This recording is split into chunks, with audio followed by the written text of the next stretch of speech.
Hey everyone, welcome back to the channel. I'm so excited to share this journey with you. If you're looking to boost your savings quickly, you're in the right place.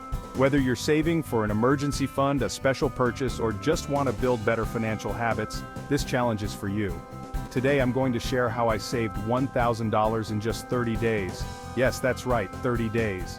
It might sound daunting, but with the right strategies, it's entirely possible. It's a challenge, but trust me, it's doable. With a bit of planning and discipline, you can achieve it too. And don't forget, saving money is just one step on what I like to call the smart money path, a journey toward financial freedom.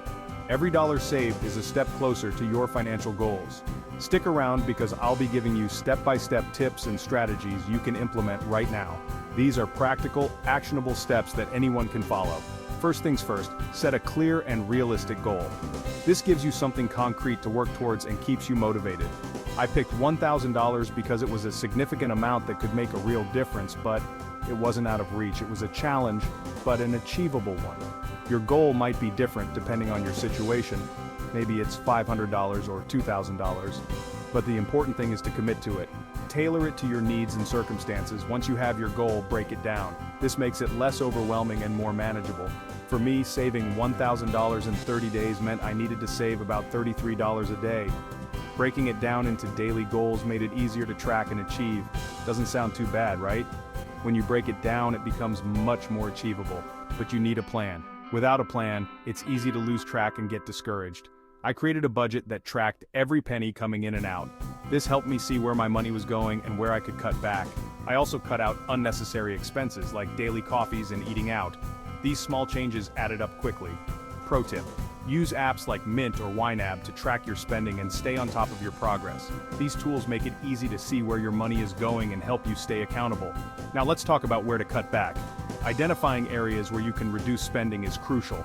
I know it's tough, but small sacrifices can lead to big savings. It's all about making temporary changes for long-term benefits. For instance, I skipped my daily $5 coffee run and made my own at home. It was a small change, but it made a big difference. That's $150 saved right there in 30 days. Small changes can add up to significant savings. Also, I put a hold on subscriptions I wasn't using, like that gym membership I hadn't touched in months, another $50 saved. Evaluate your subscriptions and see which ones you can pause or cancel. Cutting back is only one side of the equation. To really boost your savings, you need to look at ways to increase your income as well. To speed up the process, I found ways to earn extra income. This can be a game changer in reaching your savings goal faster. I picked up some freelance gigs, sold stuff I didn't need anymore on eBay, and even did a couple of rideshare shifts. These side hustles added up quickly. This brought in an extra $400 over the month. Finding additional income streams can significantly boost your savings. If you have skills, consider freelancing on sites like Upwork or Fiverr. There are plenty of opportunities to earn extra cash online. Got old stuff lying around? Sell it online.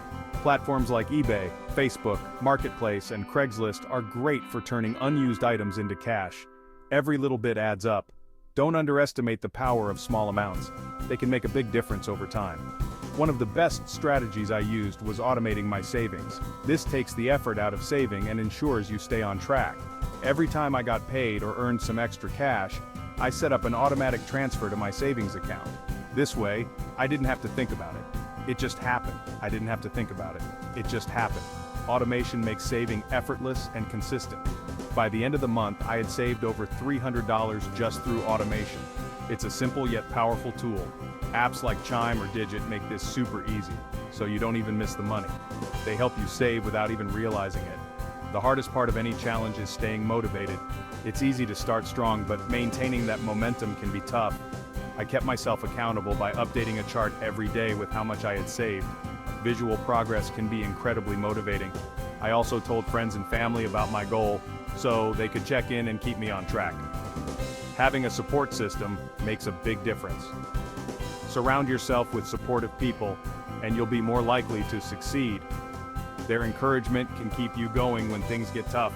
And remember, it's okay to slip up. No one is perfect, and setbacks are part of the process. Just get back on track as soon as you can. The key is to not let a small slip turn into a big setback.